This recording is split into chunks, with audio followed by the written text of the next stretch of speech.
Donc, je passe la parole à Pascal sur la situation financière. Merci maître. De la Croix-Valmer. Tu peux y aller. Alors voilà, j'ai aussi ce soir, c'est un peu délicat pour moi de vous parler des finances de la Croix-Valmer. Bon, je vais essayer d'être la plus claire possible et surtout qu'on arrive surtout à une note d'optimisme. Donc il y a des nuages à l'horizon, on le sait tous. Il y a des mots là que vous entendez depuis presque un an qui ne sont pas très agréables et qu'on ne comprend pas toujours. Donc je vais essayer d'être la plus claire possible. Pour commencer, il faut que vous sachiez que la Croix-Valmer, ce n'est pas un scoop, on est quand même une commune extrêmement endettée. On est la 130e commune de France sur 36 000. Je ne sais pas de... Si. Bon, on est la 130e commune la plus endettée de France. C'est énorme. Mais on va essayer de changer ça. Pour parler de l'avenir financier de la Croix-Valmer, il faut quand même revenir un petit peu sur le présent. Alors, je vais vous passer un premier slide. Après, on ne reviendra plus vraiment sur ces chiffres-là, parce que je considère que le passé, c'est le passé. On ne peut pas continuer à en parler. Donc nous, l'objectif, c'est de parler du futur. D'ailleurs, c'est notre slogan. Hein, l'avenir plutôt que le passé. J'ai choisi de vous présenter des chiffres, donc fin 2007, fin 2013. Pourquoi? Parce que ces chiffres, aujourd'hui, sont confirmés par le ministère des Finances. Nous étions à 7,4 millions fin 2007, 19,9 fin 2013. Budget principal. Donc on ne parle pas des budgets annexes qui sont censés s'équilibrer. On est bien d'accord. La dette, au 31 décembre 2013, est de 24,4 millions. Par différence, donc les budgets annexes, ceux qui rapportent normalement 4,5. On rajoute la condamnation par Digon. On n'y peut rien, elle est là, 4 millions. On obtient donc 28. Sur ces 28, il faut que vous sachiez que nous avons 8 millions d'intérêts à payer, en plus. Donc nous sommes aujourd'hui à une dette de 36 millions. Et là, personne ne peut plus revenir sur ce chiffre. Ce sont des chiffres officiels. Alors, maintenant, il s'agit de savoir qu'est-ce qu'on peut faire avec ça. La première chose que je propose, c'est d'établir un rapport officiel. C'est un rapport officiel qui va être fait par la Chambre régionale des comptes. C'est une obligation. Je vais vous donner juste un petit exemple. Imaginons que vous ayez envie de racheter une entreprise. Est-ce que vous allez la racheter comme ça, sans aller vérifier, sans aller faire valider par votre expert comptable, voire par un cabinet d'audit, que vous allez être obligé de faire valider les chiffres, pour savoir où vous en allez. Ce rapport, cette expertise, elle va vous permettre de mettre en place des normes, elle va vous permettre de savoir aussi l'exactitude des chiffres, des comptes, et éventuellement les possibilités d'évolution. Donc, mise en place de normes. Alors, les normes, il faut savoir que pour les communes, les normes vont changer. Elles vont se rapprocher du système de gestion, de comptabilité des entreprises, ce qui va être beaucoup plus facile. S'il y en a parmi vous qui étaient en entreprise et qui ont fait un peu de comptabilité ou de gestion, il faut savoir que la commune va s'en rapprocher, ce qui sera beaucoup plus facile à suivre et à comprendre.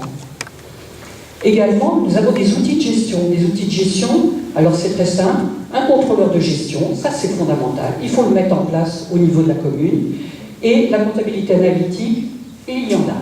Mais on va voir qu'elle n'est pas tout à fait performante. Non, Michel? Non? Non? Non? Non? Voilà. Alors, aujourd'hui, on a des chiffres. Je les ai un peu retravaillés, je ne vous cache pas. Les investissements immobiliers n'apparaissent pas comme ça, puisque normalement, dans les budgets annexes, on l'a vu tout à l'heure, on était à 4,5 millions. En fait, on est à 7,8. Ce sont des emprunts pour des investissements immobiliers qui génèrent des loyers. Donc c'est une très bonne chose. On ne va pas dire du mal de ça. La seule chose, c'est qu'aujourd'hui, on ne sait pas exactement quelle est la rentabilité de ces investissements immobiliers. Je prends un exemple, les Gacinières. Les Gacinières, c'est censé s'équilibrer. On a dit qu'il y a des emprunts pour les gazinières, mais il y a des loyers en face, tout va bien. Mais si on fait un petit rapport sur les gazinières, on va se rendre compte qu'il y a des charges qui ne sont pas affectées aux gazinières. Il y a de l'entretien, il y a des salaires, il y a des choses qui évoluent.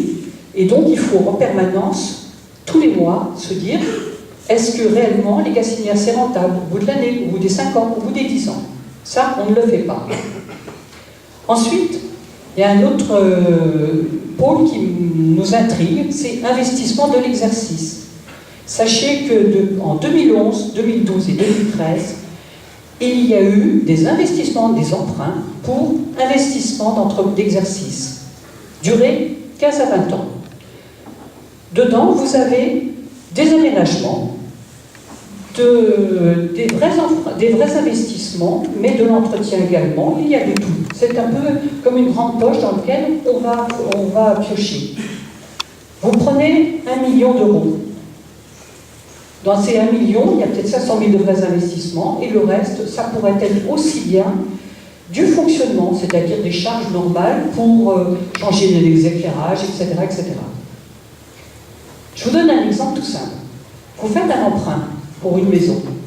C'est comme si vous mettiez à la fois le prix de votre maison, mais en même temps vous dites, tiens, je vais mettre des rideaux, tiens, je vais mettre ma machine à laver, la vaisselle, je vais me faire peut-être une garde-robe. Bon. Vous imaginez bien que toutes ces charges n'ont pas la même durée de vie. Or, aujourd'hui, ce qu'il se passe, c'est qu'on a un grand melting pot, et la durée de vie, quelle qu'elle soit réellement, peut durer de 15 à 20 ans. Donc ça, ce n'est pas acceptable. Et un contrôleur de gestion, la première chose qu'il va faire, il va dire non, ça, on n'en veut pas. Le point suivant, ce sont les emprunts à risque. On en a beaucoup parlé. On n'est pas contre les emprunts à risque. Aujourd'hui, c'est parfait. On a un taux d'emprunt à moins de 1%. Le Euribor est à moins de 1%. Bon, ça fait un peu plus avec... Qu'est-ce qui va se passer dans les années à venir? Ça va augmenter.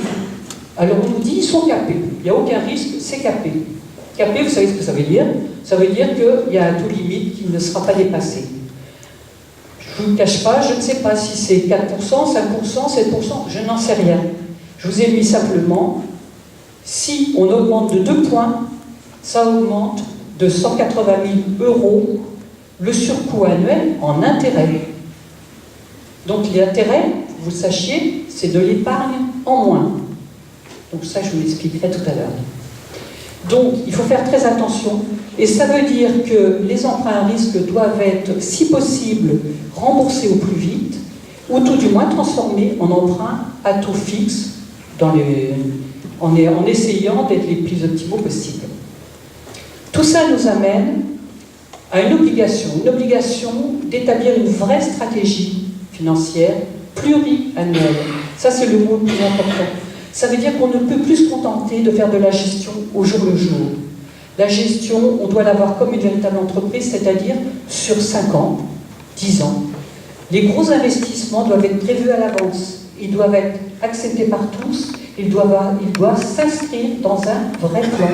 Si on ne le fait pas, et si on fait chaque année une voirie, l'éclairage l'année suivante, et puis on va revenir parce qu'on aura oublié quelque chose, etc., ça ne peut pas durer.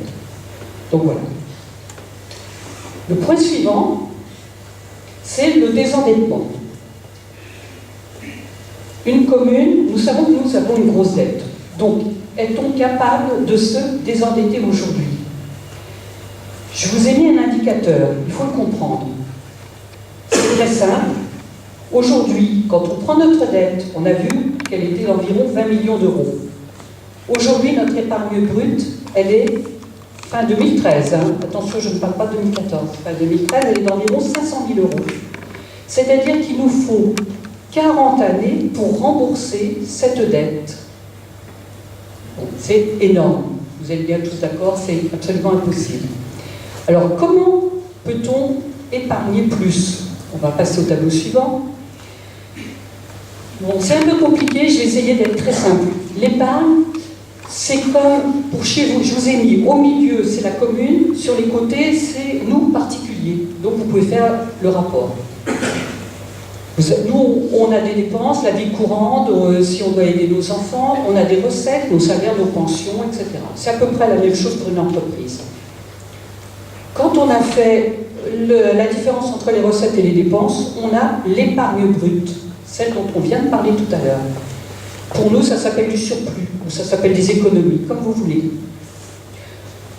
En bas, c'est un petit peu plus compliqué pour les communes, puisqu'il y a une partie investissement, mais on l'a aussi chez nous. Si vous voulez vous acheter une maison, vous n'allez pouvoir l'acheter que parce que vous épargnez. Si vous n'épargnez pas, ça ne sert à rien. Vous ne pouvez pas acheter. Et quand on a des travaux à faire, si on n'a plus d'épargne, eh ben on va faire de nouveaux emprunts. C'est ce qui se passe aujourd'hui dans la commune tous les ans. On emprunte à nouveau. Pourquoi? Parce qu'on n'a pas d'épargne brute suffisante pour rembourser déjà notre capital et faire des travaux, des acquisitions. Alors, j'arrive un peu à la conclusion de tout ça. On était sur notre 40 années à fin 2013. Ce sont des chiffres officiels. Hein. Les 19,9 millions et les 500 000 euros, c'est des chiffres officiels. On va se donner un objectif, l'objectif pour 2020.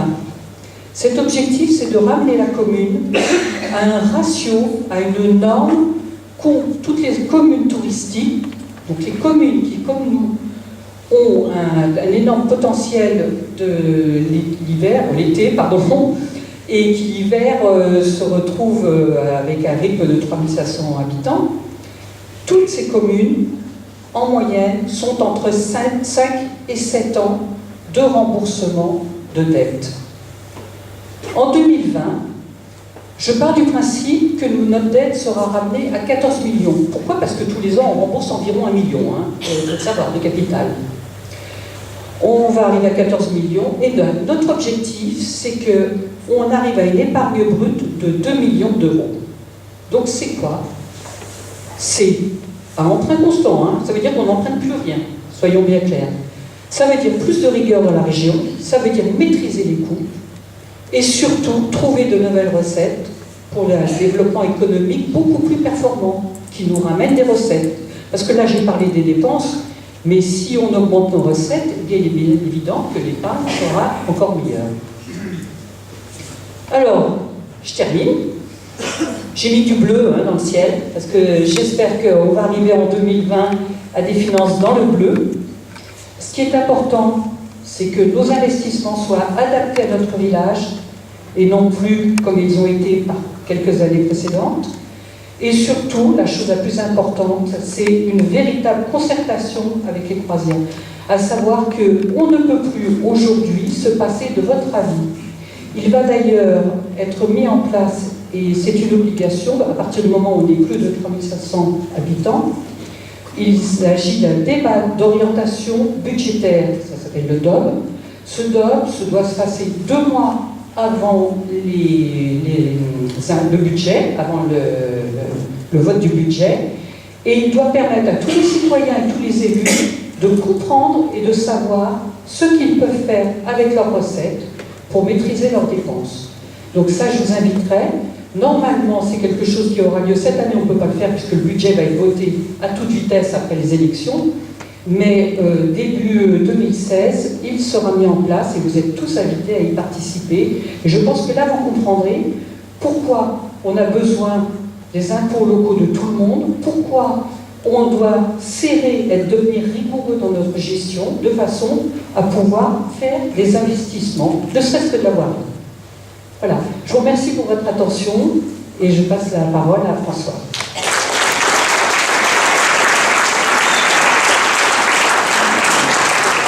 Vous pouvez rester là. Comme je le disais tout à l'heure, merci Pascal d'être attaqué à ce sujet, qui n'est pas un sujet simple. Je crois qu'il était important de bien situer où nous en sommes et d'être clair sur ce qui est l'enjeu.